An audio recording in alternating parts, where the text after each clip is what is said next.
اسی میں آپ کو ایک لاہوری کا قصہ سناؤں میں. کیا ہوا وہ مجھے خود انہوں نے بتایا. کہتے ہیں میری کسی عربی سے ہو گیا پھڈا. ٹیکسی ڈرائیور تھے وہ, اب عربی تو بڑے مضبوط ہوتے ہیں. کہہ رہے ہیں ہوا یہ ہے کہ اب جب پھڈا ہوا نا تو سعودی عربی نے مجھے ہلکا سا دھکا دیا, میں نے بہت زور سے جا کے میں گرا. یعنی اس نے ہلکا سا لگایا نا. کہہ رہے میں نے ایسا اپنے اوپر اس دھکے کو مسلط کیا جیسے اس نے مجھے رکھ کے چماٹ مارا, اتنا زور سے. کہتے ہیں میں کلا خود بخود ہی فٹ پاتھ پہ رگڑ رہا ہوں تاکہ خراشیں آئیں, خون نکلے.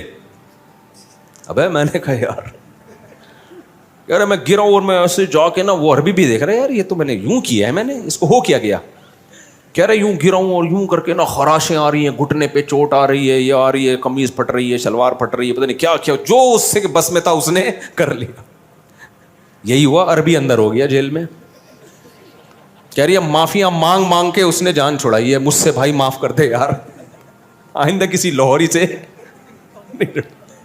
جرمانہ بھی دیا اس نے عربی نے, جیل میں بھی گیا. وہ سعودی جو ہے نا کہہ رہا معافیا مانگ مانگ کے مجھے ترس آئے, چل جا. کیا یاد. تو ایک اور قصہ ہے یار, اب کیا کرے یار. ہمارے ایک جاننے والے تھے, اللہ ان کی مغفرت کرے, ان کی وہ بائک پہ کہیں جاتے ہوئے نا کسی کو ٹکر مار دی. اتنی زور سے ماری وہ بندہ نیچے گرا ہے, اس کا سر پھٹا, بے ہوش ہو گیا. ان کو لگا بیٹا میں آ گیا چوڑے میں.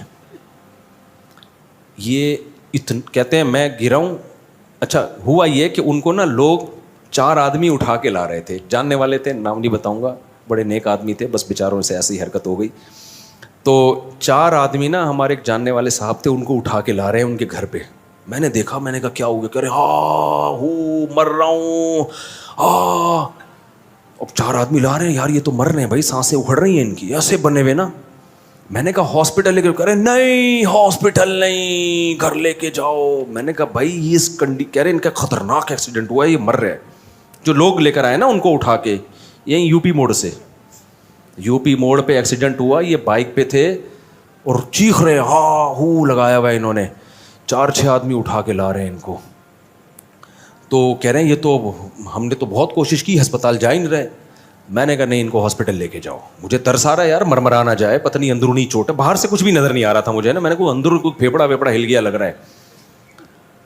میں کہہ رہا ہوں بھائی ان کو لے کے جاؤ. کہہ رہا نہیں گھر لے کے جاؤ, مر رہا ہوں. ہاں گھر لے گئے ان کو. میں نے مجھے بڑا تھوڑی دیر میں جب معاملہ ٹھنڈا وہ چلتے ہوئے آ رہے ہیں نا, بڑے انجوائے. میں نے کہا بچ کے. کہہ رہے بھائی مسئلہ یہ ہوا ہے, غلطی میری تھی. صحیح ہے, بندہ گرا ہے, بے ہوش ہو گیا. میں نے کہا بیٹا گیا, اب پبلک نے کیا کرنا ہے, میری ہڈیاں توڑنی ہیں. تو میں اس سے زیادہ مظلوم بن گیا, ایسے چیخ رہا ہوں. پبلک آئی تھی ان کو مارنے کے لیے. کہہ رہے یار اتنے بندے پکڑ کے کوٹیں گے, میں تو کہہ رہے میں نے کہا ایسا بن جاؤ جیسے میں تو ویسے ہی مر رہا ہوں. یار کیا ایکٹنگ کی ہے اس بندے نے. بچ گئے, بچ گئے. پبلک نہ صرف یہ کہ مارا نہیں, باقاعدہ پبلک عزت کے ساتھ اٹھا کے گھر لے کر آئیے. یہ آپ کی امانت ہے, اس کو رکھیں آپ. میں بول رہا ہوں ہسپتال, کہہ رہے ہیں نہیں ہسپتال نہیں. ان کو پتا تھا بیٹا ہسپتال میں ڈاکٹروں نے کوٹنا ہے پکڑ کے. تو کہاں سے کہاں کس سے چلے گا یار. میں جرمنی میں تھا, میں نے 2 انگریزوں کا پھڈا دیکھا. دونوں لمبے چوڑے موٹے تازے لڑ رہے ہیں, یہ ایسی یوں ہے, فلانا ہے, ڈمکانا ہے, اور لڑ رہے ہیں. مجھے آواز آ رہی, میں نے کہا یہ کیا ہو رہا ہے. اور دونوں کے ہاتھ میں ڈنڈے, گھما رہے ہیں لیکن جان کر کوشش کر رہے لگ نہ جائے اس کے. جیسے ایک گورے نے ڈنڈا گھمایا سر کے اوپر سے شوں کر کے, دوسرے لات گھمائی قریب سے, جیسے فلموں میں نہیں ہوتا, لگے ہی نہیں. میں نے کہا یار اتنا لڑ رہے ہیں اور ڈنڈے بھی ہیں دونوں کے ہاتھ میں, ٹچ نہیں ہونے دے رہے. انہوں نے بتایا یار لا اتنا سخت ہے نا, کسی کا بھی ڈنڈا یا لات دوسرے کو ٹچ ہو گئی نا تو چوڑے میں آ گیا وہ. پولیس آ کے یہ نہیں دیکھی کہ کس کی غلطی تھی, کون صحیح ہے کون غلط. پولیس کہے گی تمہارا ڈنڈا اس کے لگا ہے, ٹھیک ہے نا. اس کو پتا ہے چوڑے میں آؤں گا, میں پھنسوں گا. تو وہ لا اتنا سخت ہے, اب وہ منہ کے فائر مار رہے ہیں نا, میں تیرے یہ کر دوں گا انگلش میں, جرمن میں, انگلش میں نہیں, جرمن زبان میں یہ کر دوں گا, لیکن ہاتھ نہیں لگا رہے. ان کو پتا ہے یار سارا کیس ہمارے اگینسٹ ہو جائے گا. تو کہاں سے کہاں کس سے چلے گا یار. ابھی ہمارا سفر ہے نا, اب دیکھو کس سے پھر یاد آتے ہیں نا. یہ نا کچھ لوگ اپنے اوپر گھننے بنے ہوئے ہوتے ہیں. دوسری شادی کر کے اب پہلی بیوی کے سامنے ایسا بنے گا جیسے جادو ہوا ہے مجھ پہ, جن نے کرائی ہے میری دوسری شادی. گھننے بن جاتا ہے, وہ ترس کھا رہی ہوتی ہے, ہائے بیچارے کو کیا ہو گیا. میں نے جب اللہ معاف فرمائے دوسری کی تھی نا, میں زیادہ رو رہا تھا, جیسے مجھے بہت غم ہو رہا ہے. یہ طریقے ہوتے ہیں بھائی. تو ایسے ہاں وہ نا بہت ڈرامے چل رہے ہوتے ہیں, تو کچھ لوگ مسلط کر رہے ہوتے ہیں, کوئی مسئلہ ہوتا ہے ان کے ساتھ. ایک نوجوان آیا اپنے ابا کو لے کے, اس نے کہا میرے ابا میں شادی کرنا چاہتا ہوں, ابا نہیں مان رہے, آپ ان کو سمجھائیں. رشتہ اچھا تھا. میں نے کہا یار چلو میں سفارش کر دوں, کام ہو جائے تو اچھی بات ہے یار میری سفارش پہ. میں نے کہا ابا کو لے آؤ. تو اتوار کو میں نے ٹائم دیا, وہ آگے ابا نہیں آ رہے, ابا کھڑے ہوئے گیٹ پہ. میں نے کہا ابا کو لا بھائی, میرے اور بھی دنیا میں کام ہے. کہہ رہے ہیں ابا کو پتہ نہیں کیا ہو گیا, ہاتھ پاؤں ان کے مڑ رہے ہیں اور سکتے میں چلے گئے ہیں نا گیٹ پہ. آ تو گئے ابا ہمت کر کے, اس نے بہت, جب اس کو لگا نا ابا کو کہ یہ مفتی صاحب اس بیٹے کو فیور دیں گے, ابا ہاتھ پاؤں کیا ہو رہے ہیں, مڑ رہے ہیں یوں, عجیب سے ہو گئے. میں ڈر گیا, میں نے کہا بھائی میرے اوپر کوئی مسئلہ نہ ہو جائے. تو میں نے کہا ہاسپٹل لے کے جاؤ. کہہ رہے ہاسپٹل بھی نہیں جا رہے. تو میں نے کہا لے آ کسی طریقے سے یہاں پہ بھائی. تو ابا کو روبوٹ کی طرح نا دھکا دے کے, جیسے کوئی پتلا نہیں ہوتا, ابا آ رہے ہیں ایسے نا یوں. اب کسی کی غیبت نہیں ہے, پرانا قصہ ہو گیا, کیا پتہ چلے گا کسی کو. لا کے ادھر بینچ پہ بٹھا دیا, ابا آ کے نا یوں بیٹھ گیا ایسے سیدھے. میں گیا السلام علیکم, سامنے دیکھ رہے ہیں, خیریت سے ہیں. میں نے کہا بیٹا یہ تو کچھ سیریس کیس ہے, اس کو ہاسپٹل لے کے جانا. بھائی تو ہاسپٹل لے کے جاؤ, یہاں کیوں لے کر آئے ہو. کہہ رہے ہیں پتہ نہیں کچھ شوق میں چلے گئے ہیں, کیا ہو گیا ابا کو. ابا ہلا رہا ہے, ہل ہی نہیں رہے. اچھا میں نے تھوڑا سا اندازہ لگا لیا, ابا کو تھوڑی سی ہنسی آئی ہے نا بیچ میں. میں نے اندازہ لگا لیا, میں نے کہا یہ ناٹک چل رہا ہے. اب آپ کو پتا ہے جب ابا کو ہنسی آئے گی تو مجھے ڈبل آئے گی کہ نہیں آئے گی. میں احترام میں ہنسی بھی روک رہا ہوں. میں اس کو سائڈ پہ لے گیا, میں نے کہا بھائی یہ ناٹک چل رہا ہے. ابا نے اپنے اوپر ایک ایسا وہ مسلط کر لیا ہے کہ میں شوق میں جا رہا ہوں. میں نے کہا بھائی ان کو لے جا, یہ نہیں سمجھیں گے, یہ سمجھنے والے نہیں ہیں. رشتہ ٹھیک ہے, ابا بلا وجہ مخالفت کر رہے ہیں, کر کے بتا دے ابا ہو گئی ہے, ٹھیک ہے نا. پھر سچی مچی کا ہوگا جو بھی ہوگا. ابھی ناٹک چل رہا ہے, ابھی کیا چل رہا ہے فل, کیونکہ اتنی دیر تک کوئی آدمی اس کنڈیشن میں ہو تو گر چکا ہوتا اب تک. وہ اتنی دیر تک تھوڑی اس کنڈیشن میں. میں نے کہا بھائی لے جائے. تو وہ بھی کہہ رہا ہے مفتی صاحب یہ ابا نے صحیح ناٹک کیا ہے یار, بات ہی نہیں کی نا, بیٹھے رہے ہیں, چلے گئے ایسے ہی. وہ پروگرام کیا ہو گیا, سارا کینسل. تو یہ بڑے ناٹک چلتے ہیں اس میں بھائی. اگر کسی لڑکی شادی پہلے سے کچھ اور وفات ہو جائے تو لڑکی کسی اور سے نکاح کر سکتی ہے. ہماری قوم میں لڑکی کو میت پر بلاتی ہے اور اس کے سر پر لال کپڑا ڈالتا ہے, اور لڑکی ان لوگوں کی ہو جاتی ہے. اگر میت پر نہ آئے تو لڑکی کسی بھی جگہ رشتہ کرتی ہے. ناجائز رسم ہے.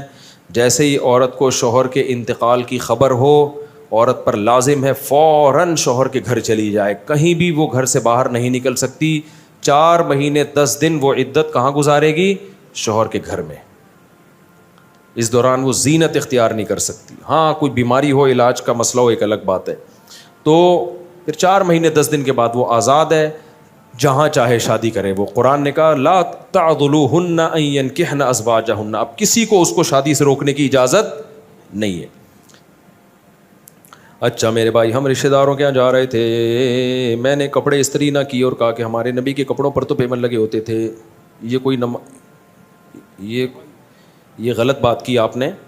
ہمارے نبی صلی اللہ علیہ وسلم نے غربت کو خود اختیار کیا ہے, سمجھ رہے ہو. جب غربت کو اختیار کیا تو آپ کے پاس کپڑوں کے پیسے ہی نہیں ہوتے تھے, اور آپ کے تو اکاؤنٹوں میں ٹھیک ٹھاک پیسے پڑے ہوئے ہوتے ہیں, ابا کے جیب میں بھی ہوتے ہیں, آپ کی جیب میں بھی ہوتے ہیں. تو اس کی اسلام میں مثال نہیں ملتی کہ پیسہ ہو اور آپ اس کو استعمال نہ کرو. ایک صحابی کو نبی نے پراگندہ بالوں میں پھٹے پرانے کپڑوں میں دیکھا. آپ نے فرمایا کہ اللہ نے تمہیں پیسہ نہیں دیا کہ اپنے حالت کو درست کر لو. کہا کہ ہاں دیا ہے. آپ نے فرمایا ان اللہ یحب ان یرا اثر نعمتہ علی عبدہ, اللہ چاہتے ہیں کہ جب کوئی اللہ نے کسی کو مال دیا ہو تو اس کے لباس اور پوشاک سے نظر آنا چاہیے. تو اگر اللہ نے مال دیا تو پھر پھٹے پرانے کپڑے پہننے کی آپ کو اجازت نہیں ہے. ہمارے نبی کے پاس تو مال رہا ہی نہیں نا, صبح آیا تو شام ہونے سے پہلے سارا ہی نکال دیا. تو آپ کے پاس تو کپڑا خریدنے کے پیسے ہی نہیں ہوتے تھے, تو مجبوراً اسی کو پیمند لگا کے پہنتے تھے. آپ کے پاس تو پیسے ہیں, یا تو ایسا حوصلہ کر دو کہ سب صدقہ کر دو, 1 روپے بھی نہ چھوڑو. پھر جب کپڑے پھٹے تو نیا کپڑا خریدنے کا پیسہ ہی نہ ہو, پھر آپ پیوند لگاؤ گے تو اس پیوند کو سنت کہا جائے گا. جب تک پیسہ ہے آپ کے پاس تو وہ آپ کی لباس اور پوشاک سے نظر آنا چاہیے. ابھی میں نے بیان میں بتایا نا, سلیمان علیہ السلام کا پیسہ تھا تو ان کے محل سے وہ پیسہ نظر آتا تھا. ایسا فرش بنایا VIP, انہوں نے پیوند زدہ کپڑے نہیں پہنے, وہ انہوں نے جنات کو بولا ہیرے جواہرات نکال کے لا سمندر سے, ٹھیک ہے نا, یہ والا ہیرا پرانا ہو گیا ہے, اپنے تاج میں دوسرا ہیرا لگانا ہے میں نے, یہ دیکھ دیکھ کے کیا ہو گیا ہے, یہ ملکہ سبا آ رہی ہے, تھوڑا الگ ٹائپ کے ہیرے چاہیے ہمیں. تو اس لیے میرے بھائی ملکہ سبا کو ایمان, تاکہ وہ آپ کے معجزے دیکھ کر ایمان لے آئے اور آپ کی سلطنت اور طاقت سے متاثر ہو. تو اس متاثر کرنے کے لیے انہوں نے کیسا پورے تخت کا عالی شان تیار کروایا. تو یہ جو آپ پھٹے پرانے کپڑے پہن کے جاتے ہو نا, آپ آ جاؤ, میں آپ کو ایک زکوٰۃ کی قمیض پڑی ہوئی ہے میرے پاس, وہ میں آپ کو دے دوں گا, تو پہن لینا. کہیں بھی شادی بیاہ میں جایا کرو پراپر ڈریس میں, ماں باپ کو اس سے خوشی ہوتی ہے. ماں باپ اپنے بچوں کو زینت میں دیکھنا چاہتے ہیں. تو اس لیے میں نوجوانوں کو کہتا ہوں ٹرینڈ کرانی ہے تو ابا اماں سے پوچھ کے کراؤ. اگر ابا اماں کو ٹرینڈ بری لگ رہی, بیوی کو تو مانتے ہیں, بعض دفعہ ابا اماں کو بھی ٹرینڈ بری لگ رہی ہوتی ہے. ہمارا بیٹا ہے, ہم لوگ مالدار لوگ ہیں, ہمارے ایک روایات ہیں. اور یہ ابھی ایک خاتون کا قصہ آیا, وہ ایک لڑکی عاشق ہو گئی, اچھی بڑی اونچے گھرانے کی لڑکی, عاشق ایک ایسے علاقے میں ہو گئی وہ ان کے اسٹینڈرڈ کا نہیں ہے. تو میں نے ماں کو سمجھایا کر دو شادی, لیکن ماں نے کہا بھائی ہمارا اسٹینڈرڈ نہیں ہے. تو میں نے بھی لڑکی کو سمجھایا کہ بیٹا آپ اپنے ماں باپ کی عزت کا بھی تو خیال کرو نا. تو ماں باپ کی بھی عزت کا تھوڑا بہت اسٹینڈرڈ اوپر نیچے ہوتی ہے. ایک لڑکی بہت بڑے کسی خاندان کی, وہ اچانک وہ کسی ایسے لڑکے پہ عاشق ہو جائے جو بیچارہ گندے نالے پہ رہتا ہو. میں اس کو برا نہیں کہہ رہا گندے نالے پہ, لیکن اسٹینڈرڈ کا تو فرق آ گیا نا. تو ماں باپ اپنے داماد سے کیسے ملائیں گے, بھائی یہ ہمارا داماد ہے ان سے ملیے, کہاں رہتا ہے, گندے نالے پہ رہتا ہے. تو ان کے لیے یہ ذلت کی بات ہوتی ہے. تو اس لیے میں نے ماں باپ اولاد کو چاہیے کہ اپنے ماں باپ کے بھی اسٹینڈرڈ کا خیال کرے. ہاں اتنا زیادہ فرق نہیں آ رہا, نارمل ہے, تو پھر ماں باپ کو روکنے کی اجازت نہیں ہے. تبھی کہتے ہیں نا لڑکی کفو میں نکاح کر رہی ہے تو پھر ماں باپ کو روکنے کی اجازت نہیں ہے. غیر کفو میں کر رہی ہے تو پھر حق ہے, ان کو روک سکتے ہیں وہ, کیونکہ وہ کہتے ہیں ہمارے جوڑ کا نہیں ہے. تو اس سے ماں باپ کی بھی عزت خراب ہوتی ہے. تو اصلاح, ماں باپ چاہتے ہیں ہمارے بچوں کی ڈریسنگ اچھی ہو, تو ماں باپ کو خوش کرنے کے لیے اچھے کپڑے پہن کے جایا کرو تاکہ دیکھنے میں اچھے لگو. تو اس سے ماں باپ خوش ہوتے ہیں, تو اس پہ ثواب ملے گا آپ کو. یہ پیوند زدہ کپڑے نہیں پہنو. حضرت عمر نے خلافت کے دور میں مفتیوں کو مسئلہ بتانے اور حدیث بیان کرنے پر پابندی کیوں لگائی تھی؟ کہیں بھی نہیں لگائی تھی. حضرت عمر نے تو خود لوگ متعین کیے تھے مختلف علاقوں میں کہ اس علاقے کے یہ مفتی ہیں, اس علاقے کے یہ مفتی ہیں. ہر آدمی کو ریسرچ پیپر شائع کرنے کی اجازت نہیں تھی. کوفہ میں عبداللہ بن مسعود کو حضرت عمر نے باقاعدہ مفتی بنا کے بھیجا تھا کہ وہاں آپ لوگوں کو مسائل بتائیں گے. صحابہ کے دور میں گنے چنے مفتی تھے, اور آج پتھر اٹھاؤ ہر آدمی مفتی ہے. گنے چنے مفتی تھے, باقی صحابہ بھی انہی کو فالو کرتے تھے. سمجھتے ہو؟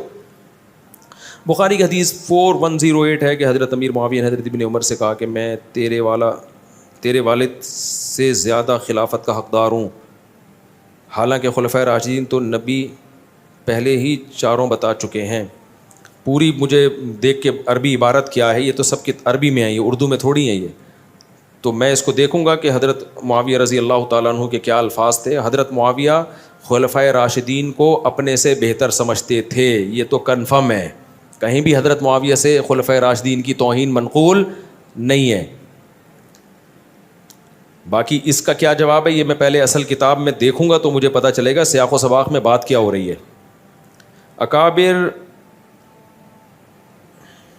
انجینئر نے علماء اکابرین کا واقعہ بتایا ہے. کتاب تذکرۃ الرشید سے حوالہ بھی دیا ہے کہ حضرت رشید احمد گنگوہی اور حضرت قاسم نانوتوی لیٹے ہوئے تھے, ایک دوسرے کے سینے پہ ہاتھ پھیرا تو انہوں نے کہا میاں لوگ کیا کہیں گے؟ تو جواب دیا کہ کہنے دو. تو دونوں ہم جس پرستی ہم کر رہے تھے معاذ اللہ. دیکھو انجینئر کا ہو گیا دماغ خراب, اور انجینئر کی ایک ویڈیو شائع ہوئی ہے, اس کے پتہ چلتا ہے کہ کون کیا کر رہا تھا. پرانی ویڈیو ہے اس کی, آپ دیکھ لیں, وہ میں کیا بولوں, ہمیں تو یہ باتیں کرتے ہوئے بھی برا لگتا ہے. میں نہیں کہہ رہا کہ وہ جس طرح پرستی کر رہا تھا, میں ایسا الزام نہیں لگا رہا. تو کچھ لوگوں نے شائع کی ہے یہ جو واقعے سے جتنی غلط فہمی ہو رہی ہے نا, انجینئر کی اس ویڈیو سے اس سے زیادہ غلط فہمی ہوگی اور انجینئر پہ الزام لگے گا, لیکن ہم اس کی تعویل کرتے ہیں. سمجھ رہے ہو؟ میں ایک بات کہتا ہوں, اگر یہ دونوں معاذ اللہ ہم جس پرستی کر رہے ہوتے, دونوں بڑی عمر کے لوگ, بڑی بڑی داڑیاں, تو کیا نقل کفر نباشت, اور کیونکہ اس نے خود یہ بحث اٹھا دی ہے نا, تو ہمیں تو شرم آ رہی ہے یہ بحث یہاں اس صفائیاں بیان کرتے ہوئے بھی. تو کیا لڑکوں کی کمی تھی اس زمانے میں؟ ہم جس طرح پرستی کرنے والا کیا اتنی بڑی بڑی داڑیوں والے آدمی کو تلاش کرتا ہے اس کام کے لیے, اور پھر وہ یہ کر کے کتاب میں لکھیں گے بھی ہے بھائی. یہ خالصتاً ایک مذاق کا واقعہ ہے جو ان کے کسی شاگرد نے لکھا کہ دونوں لیٹے ہوئے ہیں, مذاق کر رہے ہیں ایک دوسرے کے, جیسے ہوتا ہے نا بے تکلفی کا مذاق, لوگ کر رہے ہوتے ہیں, فحش مذاق بھی کرتے ہیں ایک دوسرے کے ساتھ بے تکلفی میں. وہ ایک محض مذاق کا واقعہ ہے. لکھنے والے کا مقصد یہ تھے کہ اتنے فری تھے کہ اس قسم کے فحش مذاق بھی آپس میں کر لیا کرتے تھے. اب لکھنے والے کی غلطی یہ ہے کہ یار اگر کوئی آپس میں اتنا بے تکلف ہے, اس طرح کا مذاق کر بھی رہا ہے, تو اس کو کتاب کی زینت بنانا بنتا نہیں ہے. وہ بے وقوف نے اس کو کتاب کی زینت بنا دی ہے. تو اس پہ یہ اعتراض بنتا ہے کہ یار اگر اس طرح کا کوئی مذاق کسی کے ساتھ کر بھی رہا ہے, میاں لوگ کیا کہیں گے, یہ مذاق ہے, تو اس کو کتاب میں لکھنے کی ضرورت نہیں ہے. لوگ کر رہے ہوتے ہیں, ایک دوست بھی ایک دوسرے سے مذاق کر رہے ہوتے ہیں, آج تو بڑا کہتے ہیں نا, بڑا آج تو بڑا چمکتا ہوا لگ رہا ہے, کاش تو لڑکی ہوتا میں تجھ سے شادی کرتا, یہ کہہ رہے ہوتے ہیں نا لوگ. یہ دوست احباب آپس میں مذاق کرتے ہیں, لیکن یہ مذاق ایسا نہیں ہوتا بیٹھ کے کتاب میں لکھ دو کہ حضرت جی فلاں موقع پہ فلاں کو یہ فرما رہے تھے. تو لکھنے والے کی یہ غلطی ہے کہ اس نے اس مذاق کے واقعے کو, بے تکلفی کے واقعے کو کتاب کی زینت بنا دیا. انجینئر کیا کچھ سڑا ہوا دماغ ہے, اس کے ہمیشہ اس سے گوبر ہی نکلتا ہے, منہ سے بھی گوبر. بعض لوگوں کے گوبر کا ایک خاص راستہ اللہ نے بنایا ہے, وہیں سے نکلے گا. لیکن کچھ لوگ ایسے ہیں کہ ان کے لیے وہ راستہ چھوٹا پڑ گیا تو منہ سے بھی گوبر نکلتا ہے. تو انجینئر اگر یہ اعتراض کرتا نا کہ ان کے مریدوں میں عقل نہیں تھی, ایک نجی واقعہ, محفل کا مذاق کا واقعہ کتاب میں لکھ دیا, تو ہم اس کو سپورٹ کرتے کہ واقعی صحیح کہہ رہا ہے. یار ایک بے تکلفی کا واقعہ تھا, کتاب میں لکھنے کی کیا ضرورت تھی؟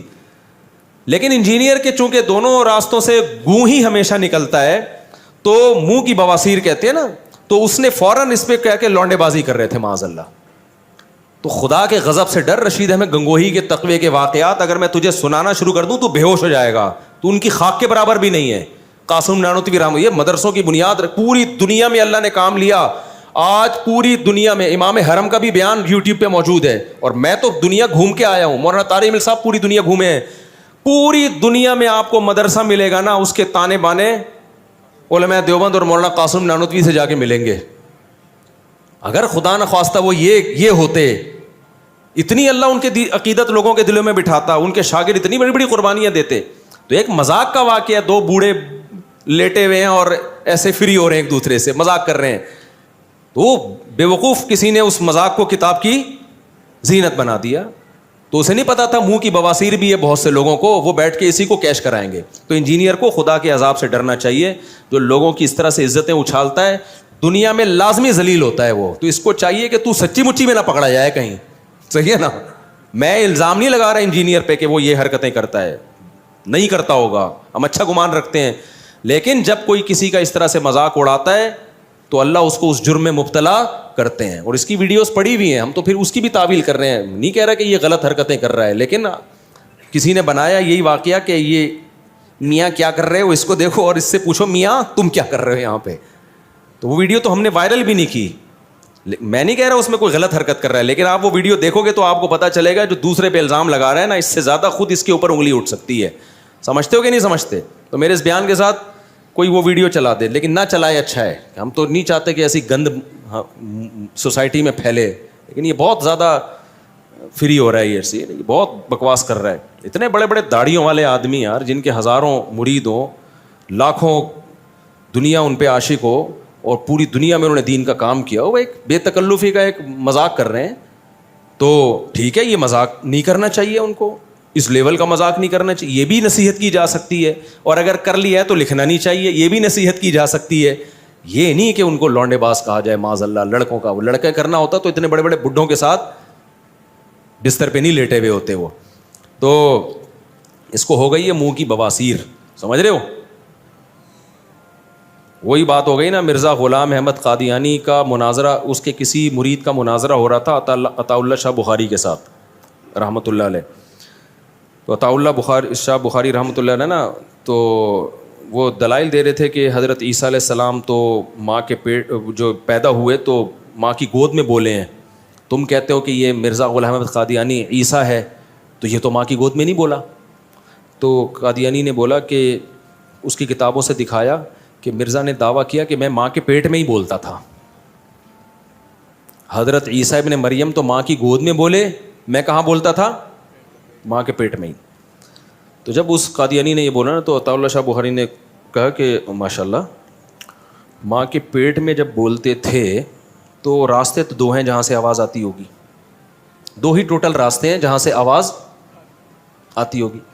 اگر یہاں سے آواز آئے گی تو کیا پتہ چلے گا کہ ماں بول رہی ہے یا بچہ بول رہا ہے؟ بھائی اگر وہ بچہ جب ماں کے پیٹ میں بولے گا آواز یہاں سے آئے گی, تو کیا پتہ چل رہا تھا کہ ماں بول رہی ہے یا, کیونکہ جب یہاں سے آواز آتی ہے تو ہم سمجھتے ہیں وہ بندہ بول رہا ہے, تو ایک ہی جگہ رہ گئی تو وہاں سے آواز آتی تھی ان کی. اللہ نا باطل کو پنپنے نہیں دیتے ہیں, وہ ذلیل ہو گیا وہاں پہ. تو انجینئر کو چاہیے کہ تھوڑا لمٹ کراس مت کرے. رشید احمد گنگوہی, مولانا قاسم نانوتوی ہمارے بزرگوں میں سے, آج ہمارے سر پہ پگڑی ہے, ہمیں جو ٹوٹی پھوٹی اللہ دین کی خدمت کی توفیق دے رہا ہے, ان اکابر کے شاگردوں کی جوتیاں سیدھی کرنے کی وجہ سے دے رہا ہے. اور ہم نے ان اکابر کے شاگردوں کا تقویٰ دیکھا ہے, سمجھ رہے ہو. رشید احمد گنگوہی رحمۃ اللہ علیہ, میرے پردادا بیعت تھے رشید احمد گنگوہی سے, میرے پردادا, میری دادی ان کا تقویٰ بتاتی تھی میرے پردادا کا. میرے جو دادی جو تھی نا ان کا تقویٰ بتاتی تھیں, جو بیعت تھے نا میرے پردادا رشید احمد گنگوہی سے, تہجد میں 5 پارے پڑھنے کا معمول تھا ان کا, اور بہت زیادہ ذکر اللہ کیا کرتے تھے. تو ہم نے ان اکابر کے شاگردوں کو دیکھا ہے. میرے والد صاحب پھر ظاہر ہے میرے دادا کی اولاد تھے, ان میں ہمیں تقویٰ نظر آیا. تو ہمارا تو نسب والا سلسلہ ان اکابر کے سے روحانی تعلق سے جا کے ملتا ہے. تو ہم نے تو اپنے, میرے نانا بیعت تھے, میری دادی بھی بیعت تھی مولانا عبد الرحیم رائے پوری رحمۃ اللہ علیہ سے, وہ بھی انہی کے سلسلے کے تھے. تو ہم نے اپنی دادی کا تقویٰ اپنی آنکھوں سے دیکھا ہے, کیسے نوافل روزے رکھنا, تلاوت, نماز, طہارت. تو بھائی تم ہمیں نہیں ورغلا سکتے, ہم نے, ہمارا علم مشاہدے پر مبنی علم ہے, تمہارا علم جو ہے نا کتابوں کو دائیں بائیں کرنے والا علم ہے. ہمیں کہتے ہیں قبر پرست, علماء دیوبند قبر پرست. میرے تو باپ دادوں میں جو سارے علماء دیوبند کے شاگرد تھے, کوئی ایک بھی ہمیں قبر پرست, اگر وہ قبر پرست ہوتے تو کوئی ایک تو نظر آتا نا. ہمارے والد صاحب نے تو کبھی تعویذ گنڈے بھی نہیں رکھے, کچھ بھی نہیں, کیونکہ علماء دیوبند سے تعلق تھا. میری دادی جو تھی نا تیجے کے کھانے کبھی نہیں کھاتی تھی, مردوں کے کھانے, کیونکہ علماء دیوبند سے تعلق تھا. کبھی نہیں کھایا انہوں نے میت کا کھانا. کوئی رشتہ داروں میں بھی کوئی ہو گیا نا میت کا, کہ یہ میت کے کھانے تو ہمارے حلق میں اترتے ہی نہیں ہیں. تو ہم نے تو ان کے جو اثرات ہیں اپنی آنکھوں سے, تبلیغی جماعت پوری علماء دیوبند کا ایک شاہکار ہے, انہی کے اثرات ہیں. تو کسی کے اثرات کو دیکھ کے اندازہ لگایا جاتا ہے اس کے اکابر کیسے ہوں گے. تو آؤ ہم سے ہمارے عقیدے پوچھو, ہم بتائیں گے آپ کو, تو آپ کو لگے گا کہ خاندانی عقیدے ہیں, یہی ہیں عین اسلام, ٹھیک ہے نا. تو کبھی خوشبو لگا کے آؤ.